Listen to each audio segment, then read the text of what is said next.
Hello and welcome to the Keep It Local Maine podcast, where we tell the stories of local business owners and Maine residents and learn more about what they do, who and what inspires them, their challenges, successes, and more. My name is Todd Regalinski. And I am Kimberly Regalinski. And we are the publishers of Keep It Local Maine, a local magazine that helps showcase local businesses to the people in and around their communities. Thank you for tuning in to our weekly podcast that you can subscribe to on Podbean, Apple Podcasts, and Spotify. You can learn more about us at keepitlocalmaine.com and follow us on Facebook, Twitter, and Instagram through the links in the show notes. This episode is sponsored by Fabian Oil, a family-owned and operated business that offers heating oil and propane delivery, services, and repairs. Fabian has been serving central and northern Maine with propane and oil for over 30 years. As a local Maine business, they cherish the relationships they have formed by serving the people of their communities.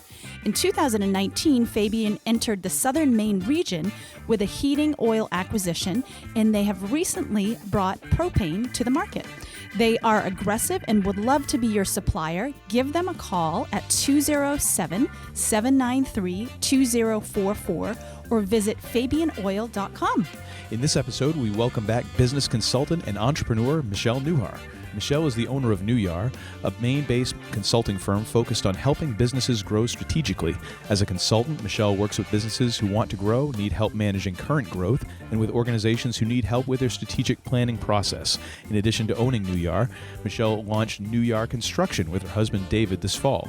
NU-YAR Construction is a full-service residential construction firm uniquely focused on providing a quality building experience for clients.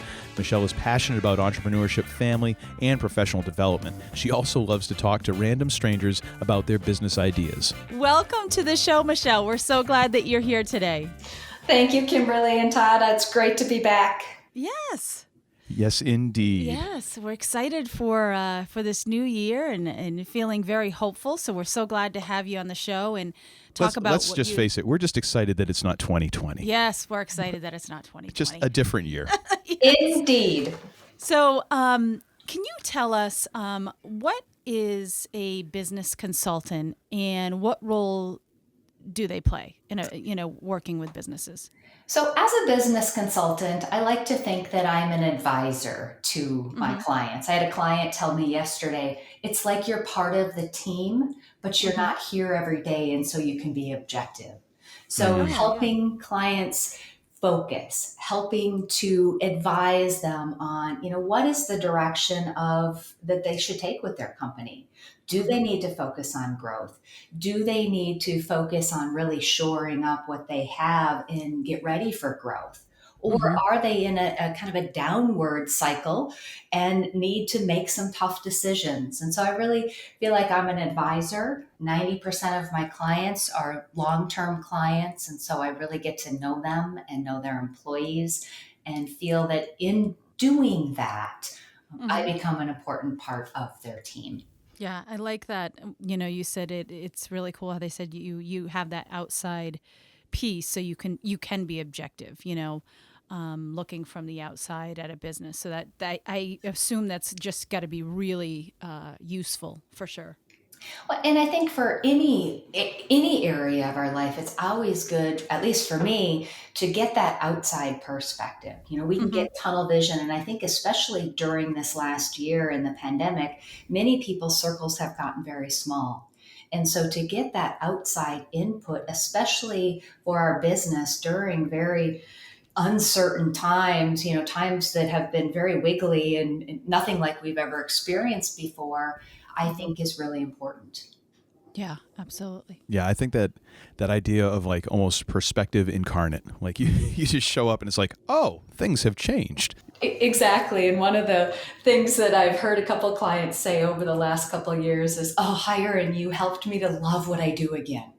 Because I think sometimes as business owners, we get in the weeds and we grew the business and we're working hard and we forget to look up and take that, big picture view and look at all the things that are working well. And sometimes it's right in front of our face, some of the changes that we need to make. And it's not that we're not brilliant enough to see them, we're just in it.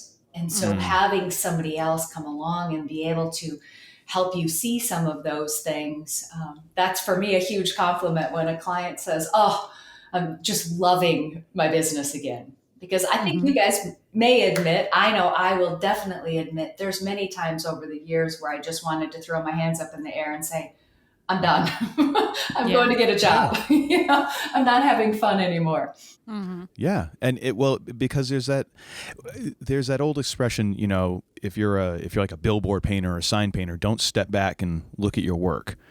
With the idea that you're going to fall off of that little catwalk that there is to, you take us too many steps back, you fall. But every so often, you do need to take a step back. You need to take the ladder down and, get back and get that perspective. And it can be really easy, I think, myself included, that you just bury yourself in the work and you just take that to heart and you're like, oh no, I can't ever look up, can't look up. It's like, no, you do need to look up every so often. You can't do it every 5 minutes. Right. But it is important to look back and be like, oh wow, look at the stuff I've done. Look at what we've accomplished. Look at how good this is. Or on the other side, to look like, oh, hey, wait, that corner over there is messed up. I better fix that. Yeah. Yeah, and then to look forward and say, okay, what are the possibilities? What are the opportunities? And I think the businesses that took some time to do that this year have been able to make changes and, hold on to what they have and continue to connect and build culture, even if they've had to be working remotely or working differently than they have in the past. Yeah. So actually, in kind of talking about end of year, beginning of year, because we had originally wanted to talk to you earlier, and through various circumstances, it didn't quite work out. So there's a couple of questions here, but I think it's still important because I'm a big believer in, you can start making goals for the year at any point. Like it's not like at the end of January, like, oh, sorry, that's not allowed anymore. And you can always plan for how you're going to approach the end of this year early. And make those commitments. So one of the questions I have is, as a consultant and someone who guides other people, do you have things that you do at the end of each year, either personally or professionally, that kind of help you wrap things up and get ready for a new year? I definitely do. I'm a creature of habit, and my family likes to tease me that, I take strategy and strategic planning, to the end in both personal and professional life. So at the end of the year, my most important thing is to review my strategic plan, both business and then my personal goals, and really do an assessment. What did I hit? What areas didn't? Did things change? I usually try to do those quarterly, but at the year end, I really take some time and just celebrate what worked in the previous year, and then really look forward to, what do I want to accomplish this upcoming year? And for me, for many years, it was always about grow, grow, grow, grow. And I want to keep growing as a person. But as a business owner, growth isn't always the thing that we're going after. And so really getting clear with, what do I want, both from financials out of the business, lifestyle, types of clients I'm working with, types of work that I'm doing. So I really take a look at that and then kind of map out my strategic plan for the upcoming year. One piece that's really important to me, that it feels like the closing of one year into the other, is to have my financials wrapped up. So my accountant teases me that I'm usually one of the first ones in. You got to wait for all the things that you need to submit to her. But that to me feels like that fresh start. Like I've reconciled my books.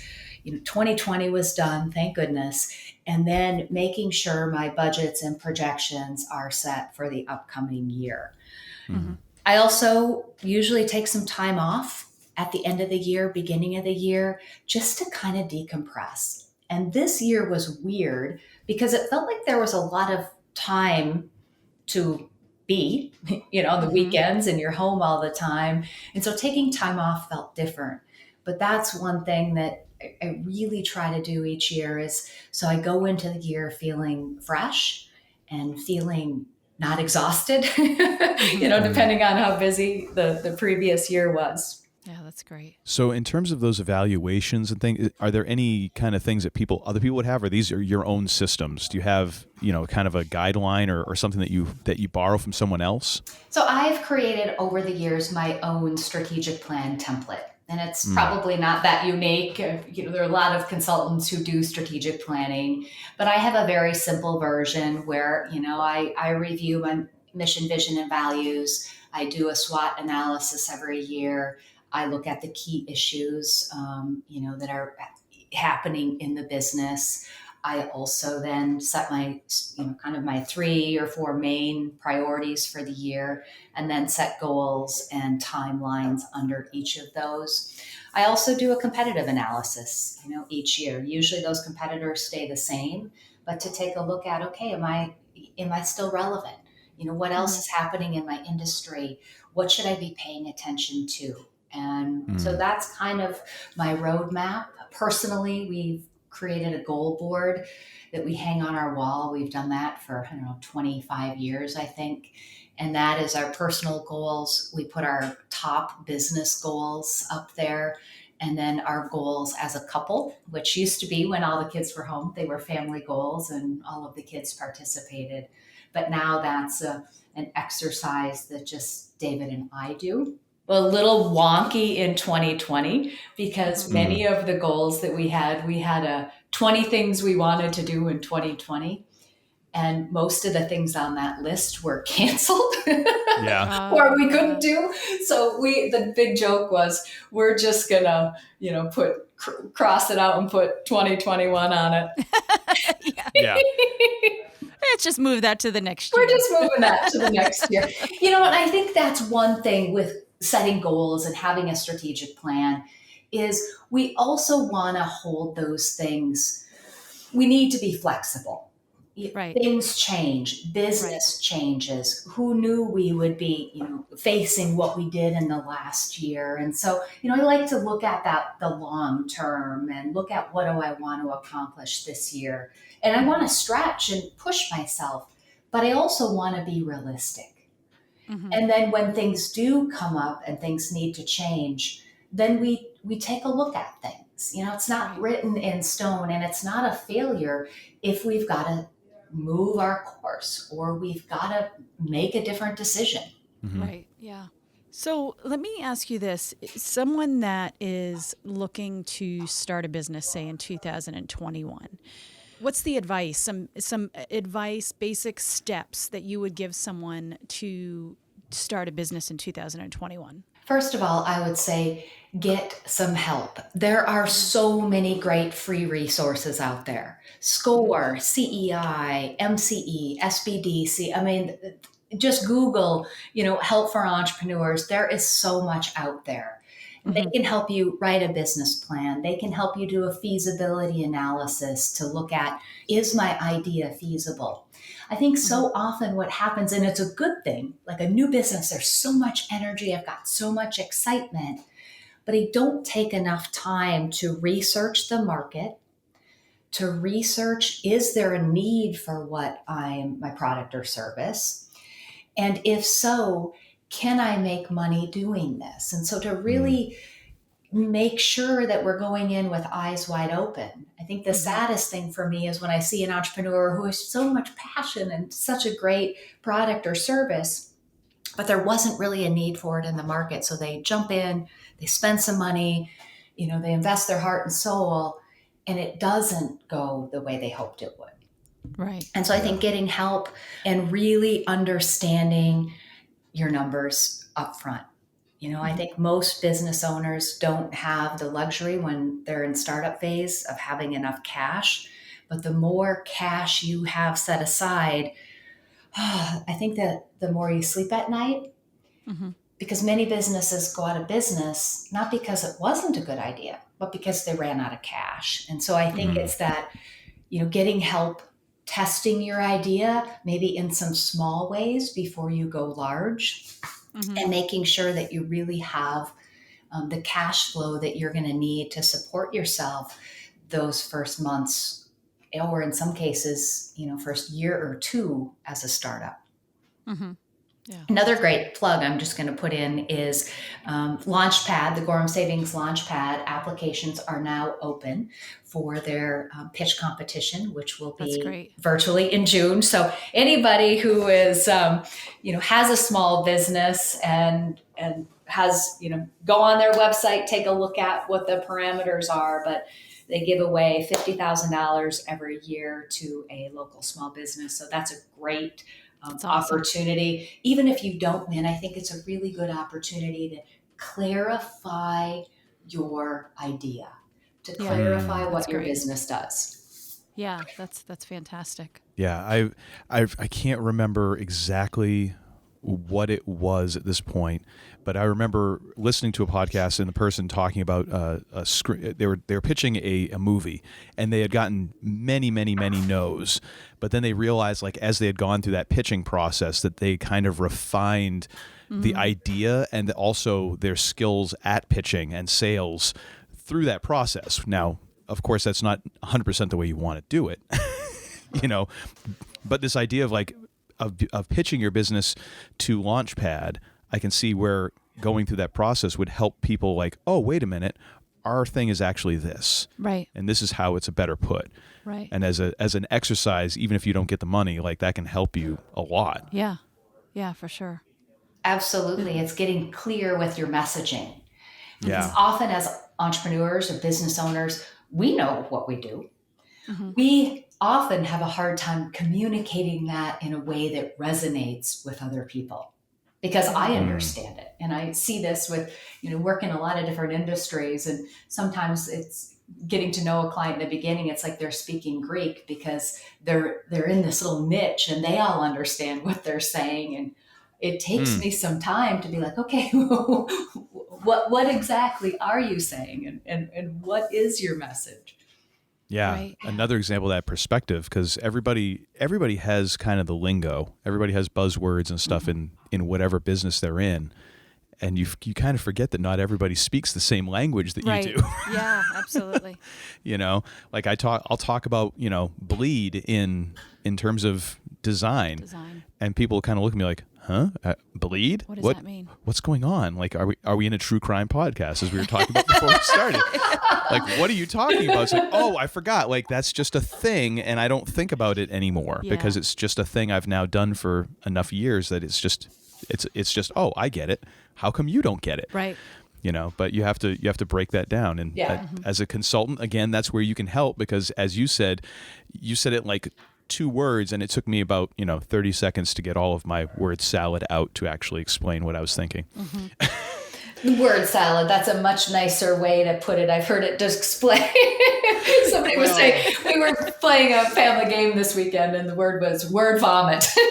Yeah. Well, you know what they say, if you can't blind them with your brilliance, you baffle them with, well, something else. You're awesome. Well, I'm just realistic about myself. So you actually have a bit of a new business sort of thing going on yourself right now, because your husband and you have started a new business over the past year. And can you tell us a little bit about that? Yes, Todd, we launched a new business in the midst of a pandemic. My husband, David and I launched NU-YAR Construction in September. We are really excited about this. It came at a weird time, but I think sometimes, when you're least expecting something to happen is the perfect time. So we launched our business, and so far to date, have been very busy. We are doing residential renovations and a few custom homes. We'll work with, people that we know and people within our circle who want to build a custom home, but primarily focused on residential renovations. And we were very fortunate to hire our oldest son in October. So he is our operations manager. Right now, it's just the 3 of us. I'm very part-time in the business, really helping with strategy and some marketing. And David and Brandon are doing the work. So far, it's been an awesome experience. That's great. Well, it sounds like you've got the right spot here, because you're not outside or on a site freezing right now. Yeah, no, I am not out there swinging a hammer. So if anyone's listening to this, you don't have to be afraid that I'm going to show up. You don't want to work with. See, the thing is, like, I don't want to swing the hammer. I want the nail gun, though. I want the nail gun experience, because that just looks so cool. I know, that does look fun. I want a nail gun. Can I get a nail gun? No, you can't. I have used the nail gun, and it is fun, Kim. David and I owned a construction company in Minnesota for about a decade and did commercial and residential construction. But in that, we built a few of our own homes. And David and I did a good chunk of the work. I mean, I hung sheetrock and insulated and installed hardwood floors, and so I can do it. I just don't think I have quite the level of skill that my clients would want me in their home. That's actually the perfect way to describe my handyman skills. Like I can get the job done. It's probably not good enough for anybody else out there who wants it done. Like it's good enough for my house. No one's going to pay you for it. No one's going to pay you for it. Which is fine with me. Yeah. That's all right. So, Michelle, the question I have is, how do you think the past year has changed how business owners really define success? I don't know if it's that they have redefined success as much as they have had to learn flexibility in a way that I don't think we ever have had before. Right. I know for myself and for many of my clients, many of them stayed very strong during this. Many actually grew and were financially things were just booming, but having to be flexible, having to change the way we do things, having to change the way we sell, connect, not only just with clients and potential clients, but with our employees. Many have had to change the way that they do operations completely. And so I think flexibility has been huge. I think my biggest concern for business owners at this season, which kind of goes in a different direction of your question, but I think it's really important to bring out, is burnout. I see people having worked more hours and having less, kind of separate lifetime away from their business this year than I ever have. Wow. And I think the long-term consequences of that, the consequences are already starting to show up, and people are burnt out. And in that, I think it's sometimes hard to celebrate the success. And so I would challenge business owners, anyone listening to this podcast, to step back and to celebrate the successes that you did have this year. And B, take some time off. Maybe relook at the boundaries between work and play and make a little bit more time for play. We can't be as creative and innovative and strategic in our thinking when we're working 70, 80 hours a week. Yeah. There just isn't the capacity. So that was a little bit of a weird answer to your question. No, I love it. It's great. And I completely agree. And I think we can relate just in this past year. I mean, just this podcast, this has been going through a hard year. It caused us to, look at pivoting and doing some different things.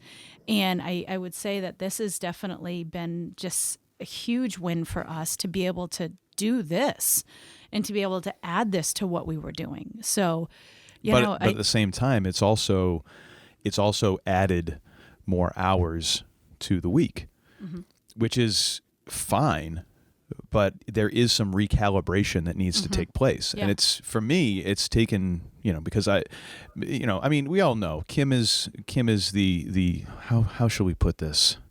Kim is the bright shining face of the business, and and I'm down here in the engine room shoveling coal. Now, Todd, you need to say 3 nice things about yourself. Well, the thing is, and I'm okay with that. I enjoy I find joy in the actual doing of the work. There's a satisfaction in that. It's almost, to me, it's somewhat like demolition, in that demolition has a very high job satisfaction rate because you see your progress. Yeah, absolutely. So for me, creating ads and stuff, I get to see the thing there, and it's I feel good about that. But even with all that, it's taken me a long time to kind of figure out that balance of okay, this is extra work. How do I now make sure that I'm not just fully head in a monitor, 10, 12 hours a day, along with other stuff that I want to do? Yeah, so that's good. That's good advice, Michelle, for sure, for business owners. Yeah, totally. Yes, take some time off. Michelle said I could. Yes. You don't even need a note.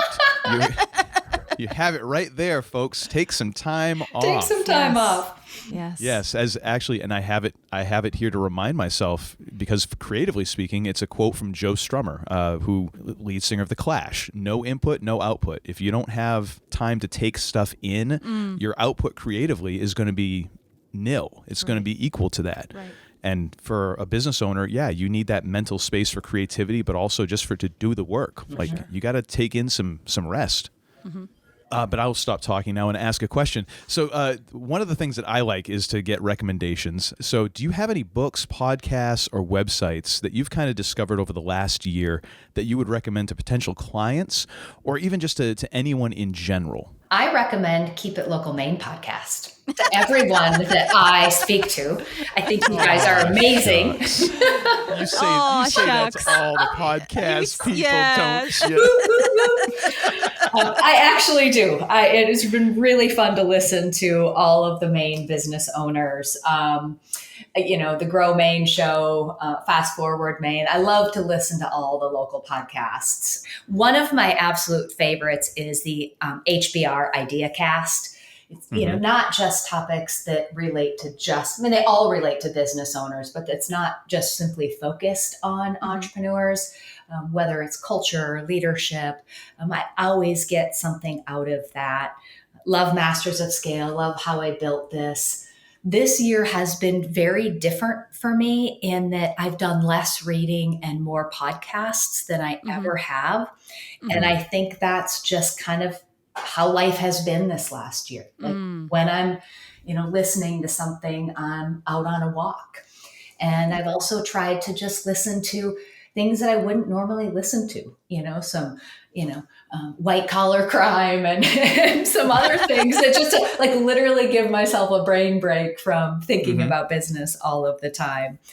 And this is the oldest book. I recommend it all the time. I can't believe how many people haven't read it. And some of you will roll your eyes and go, yeah, that's an oldie. But one of my absolute favorites is the E-Myth. It changed my business, 20 whatever years ago. And it continues to be those key concepts in that book continue to make a difference in my business today. The concept of the technician, I thought about you, downstairs, you're in the engine room, Todd, and you're working in the business. And then you've got the manager who's, kind of dealing with things and, the moving pieces. And then you've got the entrepreneur who is looking at future and focus. And each one of us as business owners are all three of those things. But too often we stay stuck in that technician role after we launch the business. So we launch the business, we're very entrepreneurial and strategic in our thinking. And then we kind of go back into this, I'm just doing the work. So in the construction trades, it's like, I'd go back to swinging the hammer. I can still swing the hammer as long as I'm taking time to actually think like an entrepreneur and think strategically. So that's an oldie, but a goodie in my book. That's great. Yeah. So Michelle, what is your big goal for this upcoming year? What would you say? Have you thought about that? To go on vacation. A real vacation. I know. To disconnect for 7 days. I'm not sure, how that's going to look, but that is my number one goal this year. Yeah. My goal for my consulting business is I am not in a growth year. My client load is currently pretty booked. I'd say maybe space for one more client, second half of the year. But my goal is really to solidify what I'm doing and how I'm doing it. There's some processes that I'm looking to add. So really strengthening purposefully my foundation again. And I think that, I think other owners need to hear that it's okay not to always be like, okay, I need to keep growing. I need to keep growing. Growth doesn't always mean more profitability.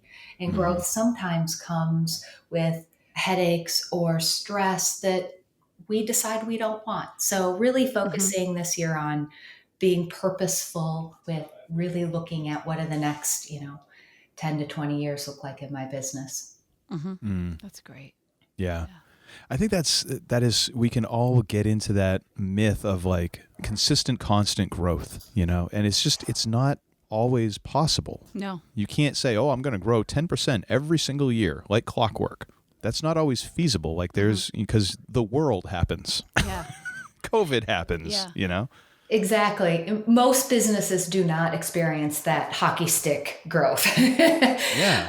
And businesses have, business has cycles and industries have cycles. I look at, David's been in the construction industry since he was a teenager. And you look at the ups and downs and the interest rates spikes and lows and what the economy has done and how that's impacted both home building and renovation. And every industry has that. And COVID has been really good for some businesses and really tough for others. And so you take the same global pandemic that's happening, and for some it's an opportunity, and for others this has been the biggest threat that they have experienced for some in the history of their business. Yeah. Well, thank you so much, Michelle, for taking time out of your day. This has actually been a great. You are now our first repeat guest. Congratulations! Yes. You get 5 fake internet points for that. I love it. I'll take my points. And we definitely appreciate all the recommendations you have for people, and just also just on a personal level, the encouragement that you've given to us. Yes. And helping us with perspective and to help guiding us. We truly appreciate that, and what you do for business owners is fantastic. Absolutely. And we really appreciate that, and you're doing great work. I just want to make sure you know that. Well, thank you. It is a pleasure to work with both of you, and I just love continuing to watch you grow. I remember talking about the idea of a podcast, and now what you've done with it in the last year, it's just phenomenal. So congratulations, and thanks again for having me on again. Yes, thank you so much. And congratulations on your new business Yes. as well. Thank you. And we wish you success in both of your businesses now. Absolutely. Well, thank you much. Thank you again. Have a fantastic week. Thank you again to our sponsor, Fabian Oil. Be sure to contact them for all your propane and heating oil needs using the information in the show notes. And thank you for listening.